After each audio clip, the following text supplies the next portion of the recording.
Ele avalia a atividade cerebral na área da leitura quando eu sei ler um texto que me dão. Se eu não tenho domínio da linguagem escrita, o exame perde o significado. Portanto, gente, a neuroimagem não prova que a dislexia existe.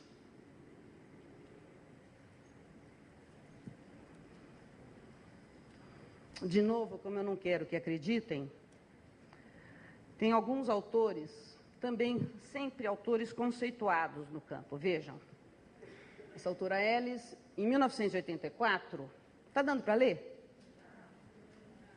Não? Não podemos, de forma alguma, simplesmente dividir a população entre aqueles que são disléxicos e aqueles que não são.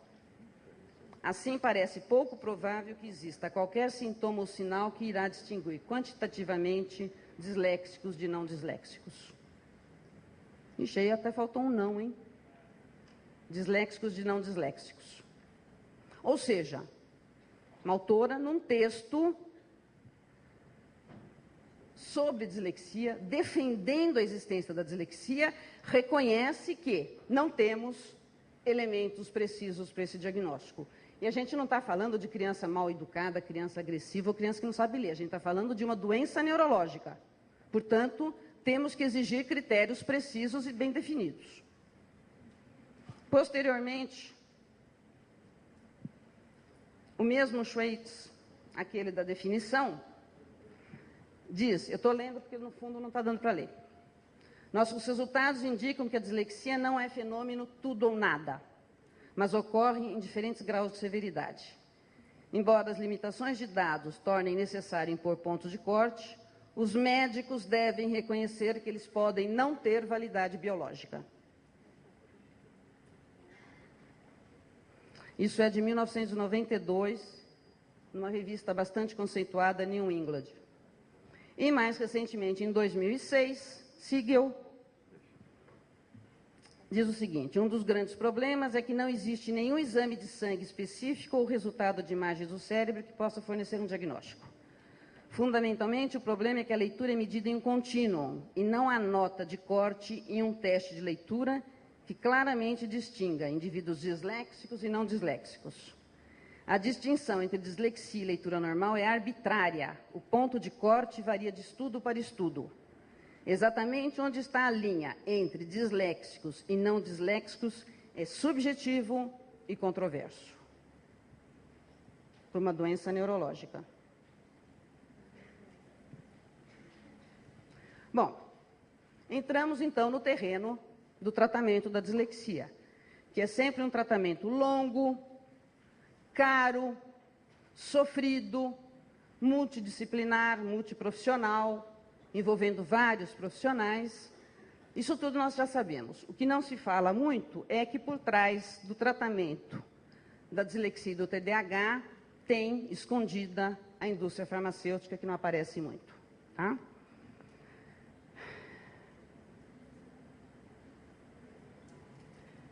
Eu sei que dizem que dislexia é uma coisa, TDAH é outra. E que dislexia não se trata com medicamento. É TDAH que trata e estamos aqui discutindo só dislexia.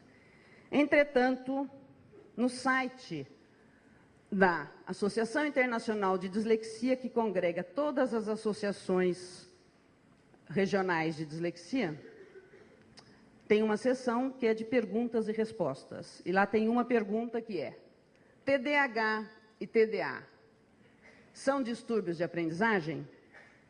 E a resposta é: não, são distúrbios comportamentais. Um indivíduo pode ter mais do que um distúrbio de aprendizagem ou comportamental. Em vários estudos, 50% dos diagnosticados com distúrbio de leitura ou de aprendizagem também foram diagnosticados com TDAH. Certo? Em torno de metade das pessoas que têm um diagnóstico de dislexia acabam tendo um diagnóstico também de TDAH. Embora sejam coisas diferentes. Diferentes, mas não muito. Como é que é feito o diagnóstico de TDAH? Eu estou colocando aqui, rapidamente, num corta e cola, o que está no site da Associação Brasileira do Déficit de Atenção, que é o principal instrumento para o diagnóstico de TDAH, que é o questionário SNAP-4. Na verdade, ele é o único, os outros rodam em volta dele num sofisma, tá? São 18 perguntas, as primeiras 9 falam de atenção, as outras 9 falam de hiperatividade. E as respostas são... Isso aí pode ser preenchido, aliás, tem orientação no site, que você pode imprimir e levar para o pai ou para o professor responder. E as respostas são bastante, demais, pouco, raramente, assim, bem fluido, né? Com perguntas tipo, parece não estar ouvindo quando se fala diretamente com ele. Gente, a primeira coisa que eu discuto com meus alunos em pediatria, quando uma mãe diz, eu acho que meu filho não escuta, pergunta para ela o que ele não escuta. Isso é quando ela chama para tomar sorvete ou para arrumar o quarto. Não há modulação. Este questionário é aplicado a qualquer idade, sem modulação. Basta ter 6 preenchidas em 9, como distrai-se com estímulos externos, por exemplo, uma criança de 5 anos, ou um adulto jovem de 60 anos, a gente se distrai com estímulo externo, aliás, é saudável, né? Faz parte da... Essas primeiras 9 fazem o diagnóstico de déficit de atenção. E as primeiras 9, depois vocês podem entrar no site e olhar com mais detalhe, porque são todas do mesmo teor, de ausência de cientificidade, né? Essas falam de hiperatividade. Tipo, responde perguntas de forma precipitada antes de serem terminadas. Depende, né? Se é o primeiro aluno da classe, ele é muito inteligente. Se é o que dá problema, ele é hiperativo, tem TDAH, certo? Eu devo dizer que eu tenho um xodó particular com a de número 13. Tem dificuldade em brincar ou envolver-se em atividade de lazer de forma calma. Gente, o que é brincar de forma calma? Uma criança ou um adolescente. Quem brinca de forma calma somos nós por limitações físicas. As articulações limitam.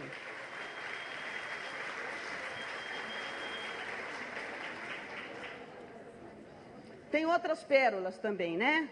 Tipo, a 11, sai do lugar na sala de aula ou em situações em que se espera que fique sentado. Aqui está posto qual é o problema, que é o seguinte, quem espera que fique sentado? Quem disse que é normal uma criança de 5 anos ficar sentada na sala de aula? Quem disse que é normal um adolescente ficar sentado quando a gente espera que ele fique sentado?